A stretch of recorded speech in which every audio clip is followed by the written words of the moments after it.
Ce matin, on va poursuivre dans la série que l'on a commencée il y a quelques semaines, qui se base sur le sermon sur la montagne. Une image que certaines personnes, chrétiennes ou non chrétiennes, peuvent avoir, c'est que l'Ancien Testament, c'est dur, c'est exigeant, et qu'à l'opposé, tout change lorsqu'on entre dans le Nouveau Testament, et en particulier lorsqu'on aborde les béatitudes, le début du sermon sur la montagne, que soudainement ce serait plus doux, plus facile. En fait, le problème avec ce raisonnement, c'est que, première chose, comme on va le voir ce matin, il n'est pas juste, et deuxième chose, ça laisserait penser qu'il y aurait en quelque sorte deux dieux. Il y aurait le Dieu de l'Ancien Testament, qui impose des lois, qui est difficile à comprendre, difficile à suivre, et qu'il y aurait le Dieu du Nouveau Testament, qui serait plein d'amour et de douceur. Et en fait, le texte que l'on va regarder ce matin va démonter ces idées.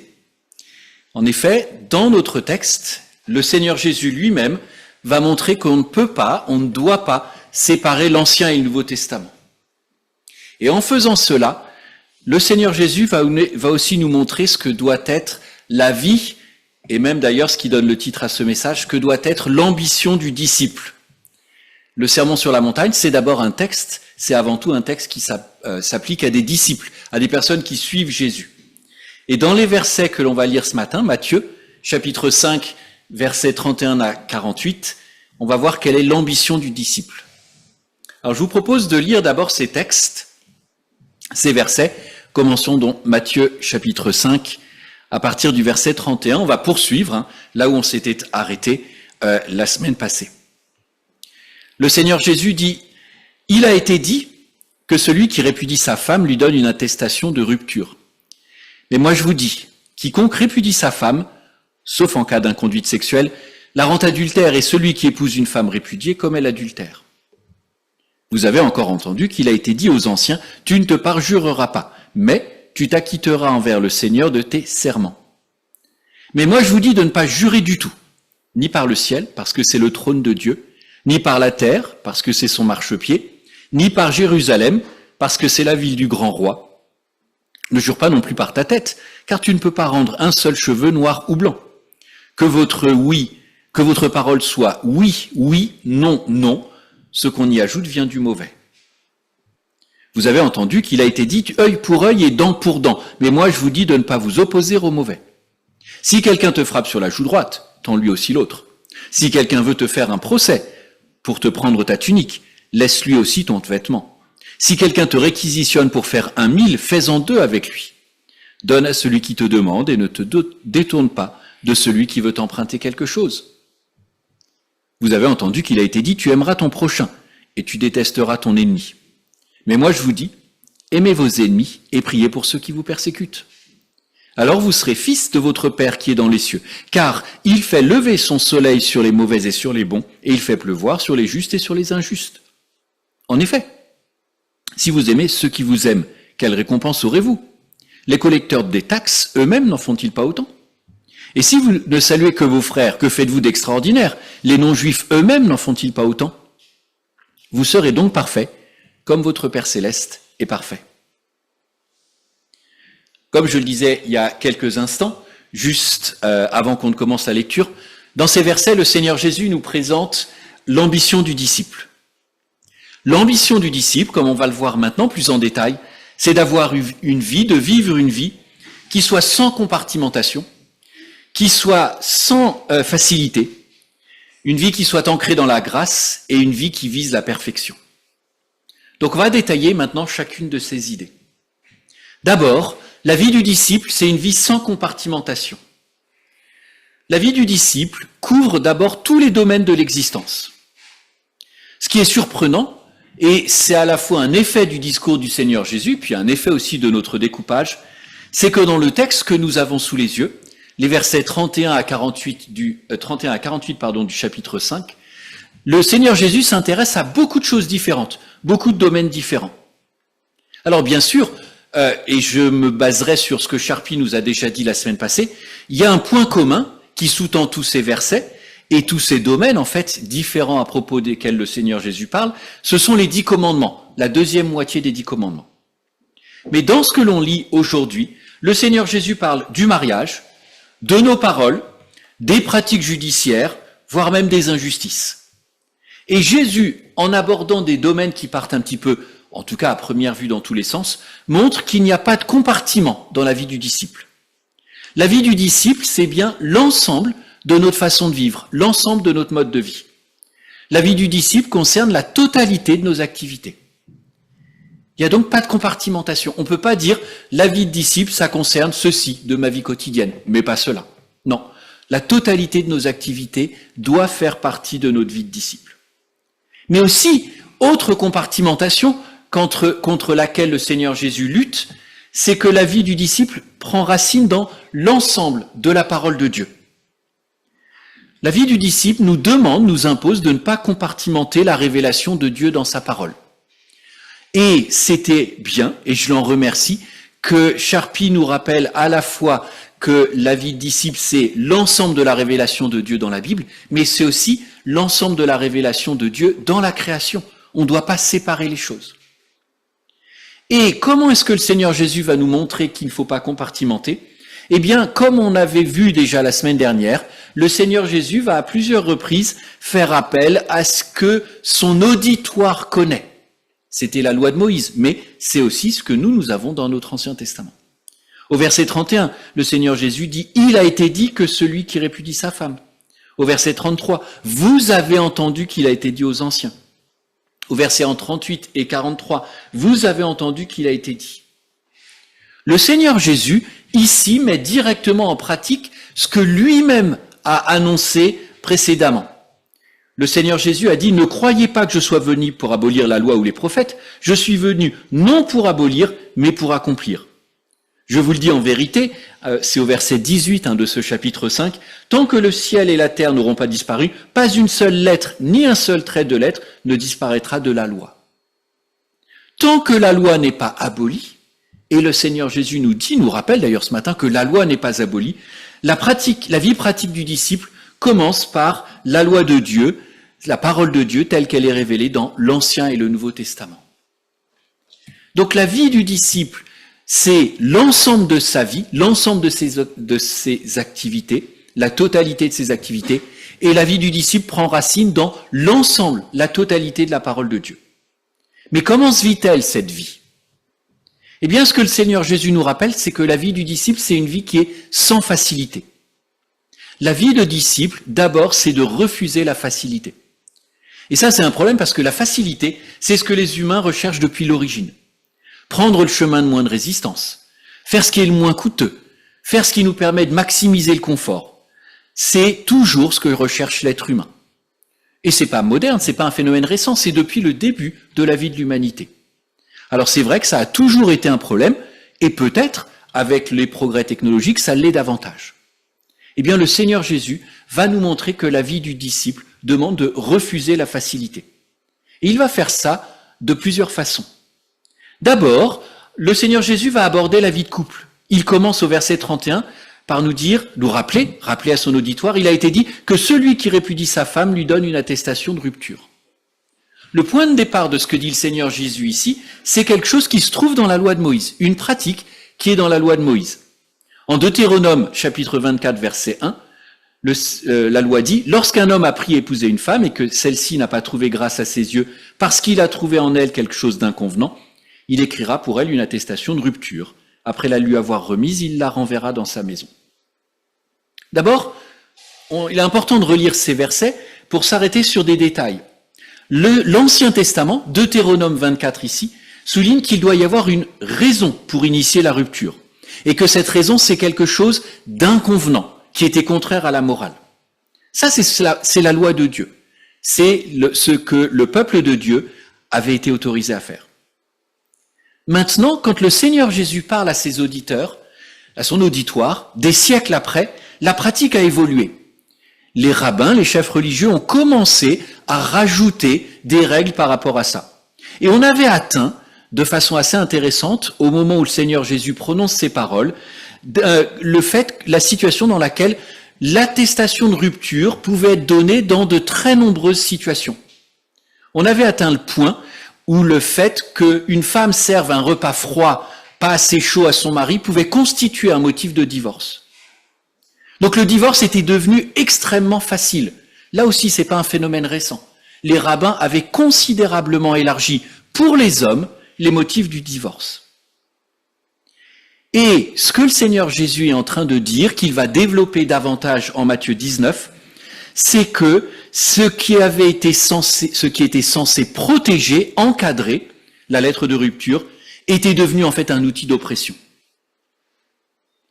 Donc finalement, la loi de Dieu avait été dévoyée, avait été modifiée pour devenir quelque chose de facile, au moins pour les hommes, au moins pour les maris, mais devenir aussi un outil d'oppression. Alors qu'est-ce que le Seigneur Jésus attend de ses disciples ? Quiconque répudie sa femme, sauf en cas d'inconduite sexuelle, la rend adultère. Et celui qui épouse une femme répudiée commet l'adultère. Le Seigneur Jésus ici, s'adressant à ses disciples, s'adressant à nous, n'est pas en train de nous donner une forme de théologie, c'est-à-dire de point de vue divin sur la question du divorce. Il y a d'autres textes qui s'y intéressent. Mais ce que fait le Seigneur Jésus ici, c'est plutôt s'intéresser aux effets de la rupture. Et le Seigneur Jésus rappelle à ses disciples que la rupture d'une union, la rupture du mariage, a des conséquences graves. Des conséquences graves pour la femme répudiée, mais aussi pour d'autres personnes. Et ce qui est intéressant de noter, lorsqu'on lit ces versets 31 puis 32, c'est que le Seigneur Jésus est en train de faire passer ses disciples d'une logique de facilité, avoir un moyen pour facilement mettre un terme à un mariage, à une logique de difficulté. Rompre un mariage, c'est dangereux en raison des conséquences que ça a pour toutes les parties. Et donc la vie du disciple du Seigneur Jésus, c'est une vie qui est d'abord invitée à penser aux conséquences des actes et à refuser la facilité. Mais c'est pas seulement dans ce domaine que le Seigneur Jésus nous invite à refuser la facilité. C'est aussi dans le domaine de la parole publique. La parole publique, c'est ce qu'on dit en public, sur un lieu de travail, à l'église, sur la place publique, au supermarché, etc. Et le Seigneur Jésus repart à nouveau de ce que son auditoire connaît. Vous avez encore entendu qu'il a été dit aux anciens, tu ne te parjureras pas, mais tu t'acquitteras envers le Seigneur de tes serments. Et il y a de très nombreuses références qui viennent effectivement montrer que ce que le Seigneur Jésus dit, c'est ce qui avait été transmis dans la loi. Je vous en cite, mais on ne les lira pas quelques-unes. Nombre chapitre 30, verset 3, par exemple, ou Deutéronome, chapitre 23, versets 22 à 24. Et qu'est-ce que dit le Seigneur Jésus à ses disciples ? Il poursuit dans les versets 34 à 37.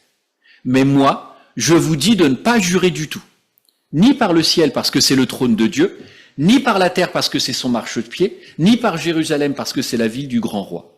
Ne jure pas non plus par ta tête, car tu ne peux pas rendre un seul cheveu blanc ou noir. » Première chose que le Seigneur Jésus dit à ses disciples, ne pas jurer du tout.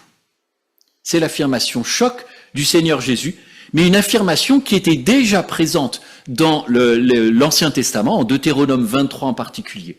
Jurer ne sert à rien. Jurer n'apporte pas de bénéfice pour celui ou celle qui le fait. Et Jésus demande aussi de ne pas empiler d'autres éléments qui viendraient soutenir ou renforcer nos paroles ou nos serments. C'est pour ça que le Seigneur Jésus nous demande non seulement de ne pas jurer, mais de ne pas jurer par le ciel, par la terre, par le temple, par l'Église, par notre tête. Jurer, et surtout en y ajoutant des éléments symboliquement forts, c'est facile. Il est facile de chercher à renforcer ces paroles en convoquant le temple, l'Église, nos cheveux, etc. Ça, c'est la facilité. Mais le Seigneur Jésus nous demande de refuser cette facilité. Alors que faire ? Eh bien, le Seigneur Jésus nous dit que votre parole soit oui, oui, non, non. Ce qu'on y ajoute vient du mauvais. La parole du disciple de Jésus, la parole de la citoyenne du royaume des cieux, la parole du citoyen du royaume des cieux, elle est vraie, elle est unique, elle est fiable, elle est sans condition. Nos paroles ne doivent pas chercher à impressionner. Nos paroles doivent être sans excès, sans renforcement qui sont destinés à impressionner les personnes auxquelles nos paroles s'adressent. Alors nécessairement, ce que le Seigneur Jésus nous dit là, c'est que nos paroles ne seront pas faciles, parce que nos paroles doivent demander que l'on ait pesé nos mots, que l'on ait réfléchi aux conséquences et aux implications de nos engagements. Enfin, le Seigneur Jésus s'intéresse aussi aux questions des disputes. Il poursuit et dit, vous avez entendu qu'il a été dit œil pour œil et dent pour dent. Ce que le Seigneur Jésus fait ici, c'est citer l'Ancien Testament. Ce que l'on trouve dans Exode au chapitre 21, dans Lévitique au chapitre 24 ou dans Deutéronome au chapitre 19. Et ce que le Seigneur Jésus dit ici, c'est tout simplement un principe de droit qui est fondamental, c'est la proportionnalité des peines. Mais ensuite, le Seigneur Jésus poursuit. Et ce qui est intéressant de relever, c'est d'abord que le Seigneur Jésus ne remet pas en cause ce principe. Le Seigneur Jésus est en train tout simplement de dire qu'il n'a pas venu abolir la loi, il est venu l'accomplir. Et donc, dans le royaume de Dieu, l'exercice de la justice, la punition des fautes, ça reste des principes valables, ça reste des principes fondamentaux. Mais le Seigneur Jésus étend notre domaine, notre réflexion. Il poursuit au verset 39 et dit « Mais moi je vous dis de ne pas vous opposer au mauvais. Si quelqu'un te frappe sur la joue droite, tends lui aussi l'autre. Si quelqu'un veut te faire un procès pour te prendre ta tunique, laisse lui aussi ton vêtement. Si quelqu'un te réquisitionne pour faire un mille, fais-en deux avec lui. Donne à celui qui te demande et ne te détourne pas de celui qui veut t'emprunter quelque chose. » D'abord, pour des non-croyants, c'est souvent là que la lecture du Sermon sur la montagne va s'arrêter. Parce que ce que le Seigneur Jésus demande ici, ça va à l'encontre de ce qu'on est tenté de faire. Mais pour les premiers auditeurs du Seigneur Jésus, ses disciples, à l'époque où le Seigneur Jésus leur disait ces mots-là, c'est un choc que le Seigneur Jésus vient de leur administrer. Les premiers auditeurs du Sermon sur la montagne, les premiers disciples du Seigneur Jésus, sont des personnes qui vivent sous une occupation. Et ce que le Seigneur Jésus leur demande de faire, dans ces versets-là, c'est tout simplement d'aller dans le sens de ce que veut l'occupant romain. De ne pas réclamer une libération, de ne pas réclamer la stricte application du droit, mais tout simplement d'aller dans le sens de l'occupant. On te demande ton manteau, tu donnes d'autres. On te demande de faire, pour porter le chargement des soldats, 1 kilomètre, tu fais 2 kilomètres. Et ça, c'était choquant. Pour les disciples de Jésus, pour les premiers disciples du Seigneur Jésus, c'était inconcevable. Et en fait, c'est aussi inconcevable pour nous. Ce que le Seigneur Jésus nous demande ici, c'est de ne pas avoir une vision combative des droits, mais d'être prêt à subir, à endosser des injustices. Et là aussi, le disciple de Jésus, la disciple de Jésus refuse la voie de la facilité. La voie de la facilité, ce serait de demander en tout temps, en toutes circonstances, l'application stricte de nos droits. La voie du disciple, c'est par moments, dans certaines situations, de savoir accepter l'injustice, de se faire victime consentante d'injustice. Et il faudra poursuivre la lecture du Nouveau Testament pour voir notamment comment l'apôtre Paul a navigué cela, comment à quel moment l'apôtre Paul accepte que ses droits soient piétinés, et comment à d'autres moments d'ailleurs l'apôtre Paul va revendiquer l'application de ses droits. Mais la vie du disciple, c'est refuser la facilité, c'est-à-dire d'avoir en tout temps, en toutes circonstances, de vouloir revendiquer et affirmer ses droits. La facilité fonctionne avec des slogans. Tu m'aimes, je t'aime. Tu me détestes, je te déteste. Ou tu n'aimes pas ton conjoint, tu divorces. Tu me casses les pieds, je te casse les pieds. La facilité, c'est choisir des fragments de la loi, ce que faisaient les auditeurs du Seigneur Jésus, au détriment d'autres morceaux de la loi, d'autres exigences de la loi. Et donc c'est ce que le Seigneur Jésus, ce à quoi le Seigneur Jésus nous invite, ce que le Seigneur Jésus nous invite à refuser. Mais le refus de la facilité va aussi avoir un ancrage. Et c'est un troisième point que le Seigneur Jésus considère. La vie du disciple, elle est ancrée dans la grâce. La grâce, c'est un principe fondamental de la foi chrétienne. Sans la grâce, la foi chrétienne ne tient pas. Et la grâce, c'est d'abord ce que le disciple de Jésus reçoit. Mais dans la suite du texte, à partir du verset 46, ou même un peu avant, le Seigneur Jésus va nous dire que la grâce, c'est aussi quelque chose qui est donné. Au verset 43, le Seigneur Jésus rappelle le mode de pensée de son auditoire. Vous avez entendu qu'il a été dit « Tu aimeras ton prochain et tu détesteras ton ennemi ». Alors d'abord, il y a quelque chose d'intéressant dans ce que le Seigneur Jésus dit là. Parce que la première partie du verset, « Tu aimeras ton prochain », elle est effectivement dans la loi de Moïse. La deuxième partie du verset n'est pas dans la loi de Moïse. C'était une pratique qui avait été développée. Puisque selon le raisonnement au temps du Seigneur Jésus, tu dois aimer ton prochain, la conséquence logique, c'est que tu dois détester ton ennemi. Mais là, le Seigneur Jésus va souligner qu'il n'y a rien de radical, il n'y a rien de révolutionnaire à agir comme ça. Il rappelle au verset 46 et 47, « Si vous aimez ceux qui vous aiment, quelle récompense aurez-vous? Les collecteurs de taxes n'en font-ils pas autant? Si vous ne saluez que vos frères, que faites-vous d'extraordinaire? Les non-juifs eux-mêmes n'en font-ils pas autant ?» Là aussi, ce que le peuple de Dieu pratiquait au temps du Seigneur Jésus, c'était certes en ligne avec la loi, mais il n'y avait rien de révolutionnaire, rien de radicalement différent pour des disciples de Jésus. Alors l'alternative que le Seigneur Jésus propose, l'alternative qu'il demande, c'est d'aimer ses ennemis. Je vous dis, aimez vos ennemis, priez pour ceux qui vous persécutent. Et comment cela est-il possible? Eh bien, cette alternative, cette voie différente que le Seigneur Jésus propose à ses disciples, trouve son origine dans la grâce que Dieu accorde à ses disciples. Vous serez les fils et filles de votre Père qui est dans les cieux. Car votre Père fait lever son soleil sur les mauvais et sur les bons. Il fait pleuvoir sur les justes et les injustes. Puisque, et le psaume 19 que l'on a lu ce matin nous le rappelle, puisque Dieu ne fait pas de différence entre les humains pour pourvoir à leurs besoins, alors nous devons faire de même. Puisque Dieu nous a fait grâce en tant que disciples, alors dans notre vie de disciples, nous devons faire grâce. Et c'est ce qui nous permettra de refuser la facilité, c'est ce qui nous permettra aussi d'aimer nos ennemis et de prier pour ceux qui nous persécutent. Enfin, quatrième chose, la vie disciple, l'ambition du disciple, c'est de viser la perfection. Le texte que l'on a sous les yeux ce matin finit par « Vous serez donc parfaits, comme votre Père Céleste est parfait ». Et ce verset est important à deux niveaux. D'abord, le Seigneur Jésus nous communique à ses disciples les exigences de Dieu. Alors la semaine dernière, Charpie, dans le texte qui nous avait conduit à considérer, nous faisait lire que le Seigneur Jésus nous demandait d'être plus juste ou demandait à ses disciples d'être plus justes que d'être les maîtres de la loi. Et pour les auditeurs du Seigneur Jésus, ça paraissait déjà difficile. Mais la réalité, au verset 48 de ce chapitre 5, c'est que nous devons être parfaits comme Dieu. Notre étalon, ce contre quoi nous devons nous évaluer, c'est la perfection de Dieu même. Première chose, au verset 48, nous avons les exigences divines. Nous savons que Dieu s'attend à ce que nous soyons parfaits, à ce que nous visions la perfection. Mais deuxième élément pour lequel ce verset est intéressant, c'est que là aussi, ce que le Seigneur Jésus nous communique, c'est exactement ce que Dieu avait demandé à son peuple dans l'Ancien Testament. On trouve ça en Lévitique 19, verset 12, par exemple, ou Deutéronome 18, verset 13. Dieu attend de son peuple qu'il soit parfait. Et le Seigneur Jésus, comme on l'avait lu la semaine dernière, comme ça a été rappelé aujourd'hui, n'est pas venu pour abolir la loi, mais pour l'accomplir.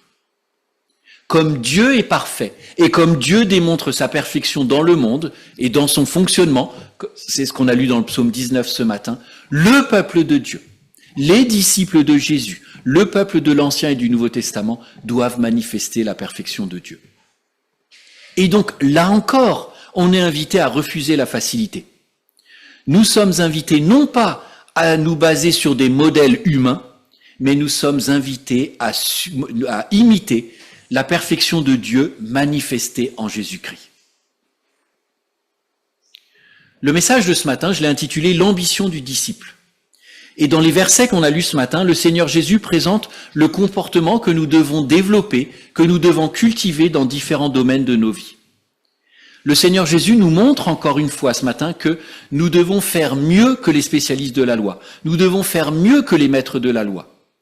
Notre ambition, c'est de refuser de compartimenter notre vie. Notre ambition, c'est de refuser la facilité.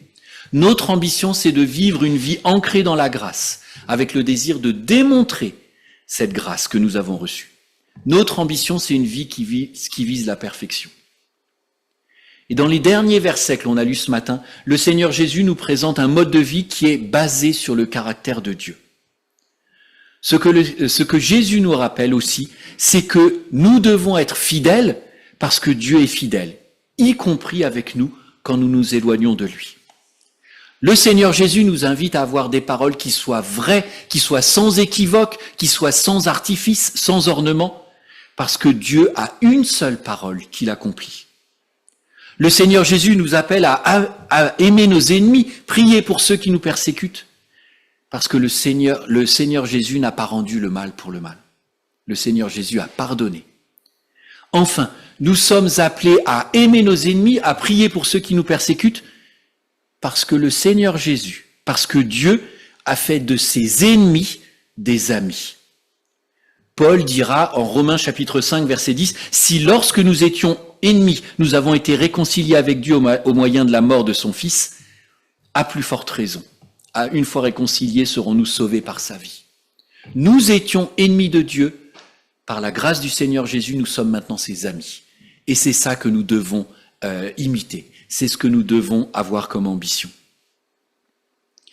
Alors saisissons-nous de l'ambition qui est placée devant nous ce matin, qui est placée devant nous dans les versets que l'on a lus. Prions.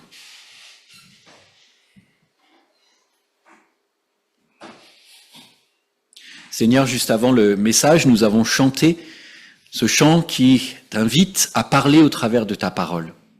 Et nous te remercions, Père Céleste, parce que ta parole est vivante, ta parole est vraie, et ta parole aussi montre l'ambition que nous devons avoir.